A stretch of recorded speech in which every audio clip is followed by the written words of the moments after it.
Is going on in California? There's a county, they're trying to ban some forms of worship music at churches during their online services. I can't wrap my head around this one, so I'll let you attempt to explain it.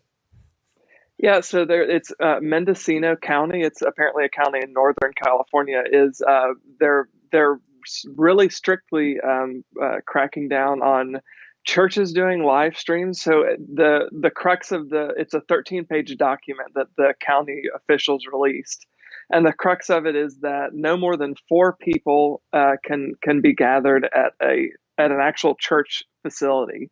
So I'm guessing that's like the pastor and the people that might be running sound and audio. They can be there, but there can't be any music or instrumentation. And this is what is actually in the document. It says no singing or use of wind instruments, harmonicas, or other instruments that could spread COVID-19 through projected droplets shall be permitted in the church facility. But if you want to play instruments or you want to sing, you can do it in your home, and that can be like remotely broadcasted for the church live stream, but it can only be among people who live in the house. So I guess the thought is, if you have a church band, you better hope that your church band is all members of one family who live together.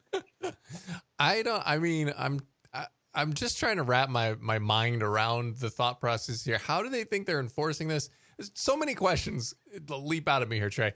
Number one is why are they so focused on the churches? Because even if there were more people and they were worried about them gathering at the church, it's not going to be, I mean, unless it's a ginormous church, which I think most churches would probably follow the guidelines anyway and say, hey, we're not going to have 100 of our choir there all at one time.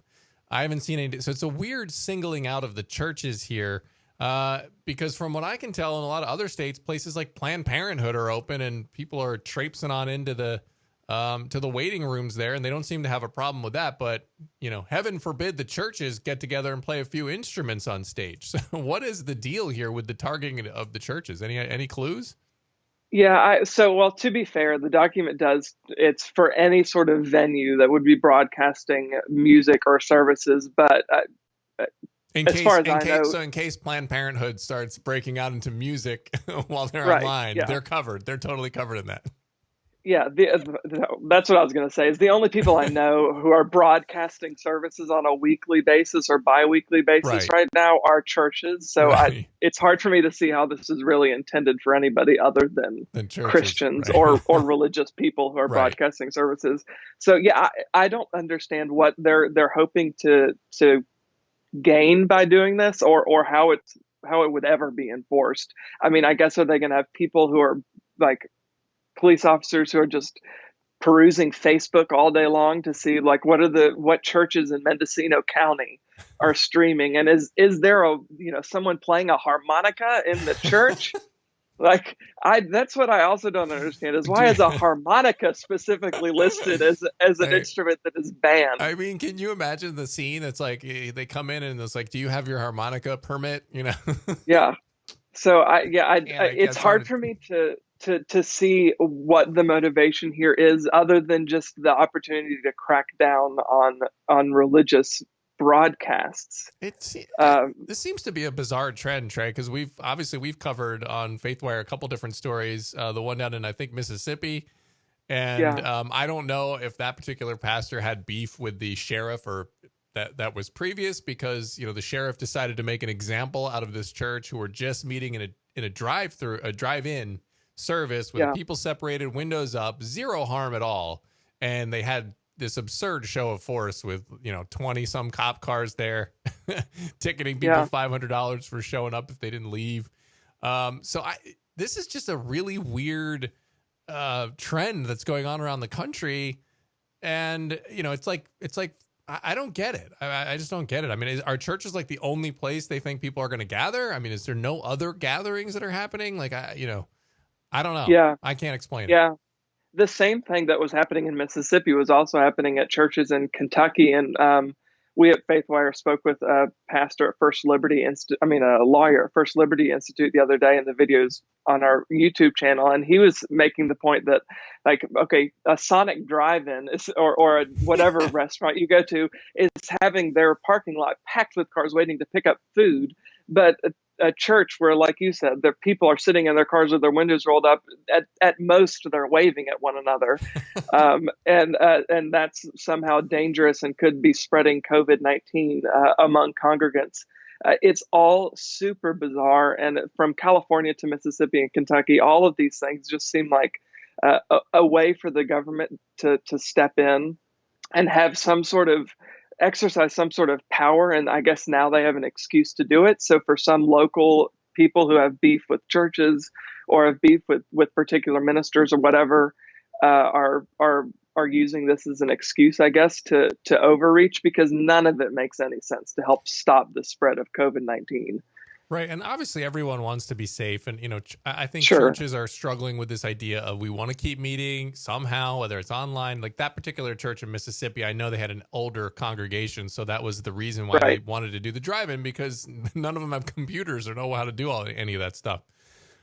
So that made sense. But I just don't understand the tolerance that I guess I've seen that, people want to do good. So I guess that's where it comes from. But I think we need to be careful, Trey, about the things we're allowing, because, there may or may not be any specific violations being, broken yet as far as their constitutional rights. And I know First Liberty Sure. has been on a bunch of these cases, and they've kind of pushed back when government has crossed the line. But what makes me uncomfortable is the precedent that's being set that, okay, if we have this situation going on in the country where we can declare something, well, then we get to do all this stuff and herd everyone in. And it's like, what are they, and Mayor de Blasio mentioned the climate change stuff. And it's like, they've been telling us that climate change is going to, kill the planet if we don't act in 10 years. So what happens when those 10 years are up and they really don't want us to drive SUVs anymore? Could you not see them, potentially enacting some of these strict, rules that they've been able to get away with now, and say, look, we just can't have you driving your SUVs because we're going to kill the planet. You don't want to kill the planet now, do you? So, obviously all speculation, but that's just something that concerns me. Yeah. And I think that's a valid concern. And one thing that gives me pause is the fact that, and I know that we're, it's a dangerous time right now to make predictions about how this thing is going to end and about the virus, because it's new, obviously, and everybody's kind of getting the same information at the same time. Right. But there's the potential for a second wave to come back once we get through this. It could become cyclical. And then there's also the, medical experts who are, for good reason, saying, we want to be cautiously reopening and cautiously moving forward in the coming weeks and months. But we also need to remain vigilant, because this could come back. And that lingering concern to me is it gives, I think, a lot of these overreaches is what I see them as in the Christian community. It gives those officials the merit to then say, well, we can't back off of these restrictions because there's still a lingering concern. Right. And it makes me wonder, how long are they going to be able to use that excuse? Like, well, there's a lingering concern that the virus could come back, so we need to go ahead and continue to restrict religious services and religious gatherings. And it makes you wonder, okay, when is this going to end, and where is the line? Because the longer this lingers, the longer we go on, for good reason or for not, that line gets increasingly blurrier. Yeah. Indeed. And I think what I would like to see from the government on all levels is more of what they had at the beginning now. And maybe they had to do some drastic actions to get people to be like, yeah, this is serious. But, now when I go out, a couple of weeks ago, going out without a mask would have been, acceptable. Nobody would have blinked if you're now, like, I went to the grocery store the other day and I wore my mask, and everyone there had a mask on. And there were a couple people that didn't, and you can kind of see like everyone like giving them the little side eye, like what is that person doing without the mask? Come on now. So I think society's at a point now where we're like, okay, we need to do our part here to we have to get back to work. We got to get back out and do things, but we also have to be safe and cautious. And some people are wearing masks. So I tend to trust people in these scenarios, you know, where it's like, okay, now the society knows we need to do this. It's like self-policing, you know, I trust, you know, the populace in that. And so, you know, maybe government aided that and helped us by, you know, making it serious, but I would rather see them make the case and sort of, you know, explain to people and keep hammering away at it instead of just saying, we're shutting everything down, forget it, you know? You know, that'd be my preference. Obviously it doesn't always work out, but typically I think people in the long run, you know, the society will come to the right conclusion. Yeah. And I think that's important. I think obviously the reason that the government, whether it's federal or state or local, acted so quickly and was so restrictive is because this was a relative unknown, that no one knew anything about this. So everything was, you know, let's lock everything down. But as we learn more about this stuff, I think we should be more vigilant against these kind of restrictions, because as we learn more and as we know more, I think there's less reason for these super strict and draconian measures to be put in place. Because like you said, I think people will self-police themselves because self-preservation is a pretty strong instinct. So I think eventually we like sooner rather than later, we need to be mindful of, okay, why are these restrictions being continued to put in place and being continued to be implemented? Because at a certain point, it becomes just plain overreach. Yeah.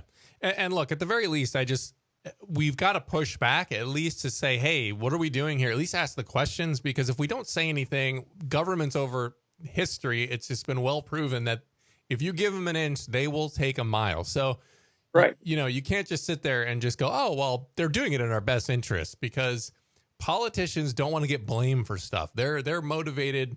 They're not altruistic. You know, I mean, sure, they want to do the right thing for the most part, but there is a much bigger motivator, in my opinion, of them self-preservation.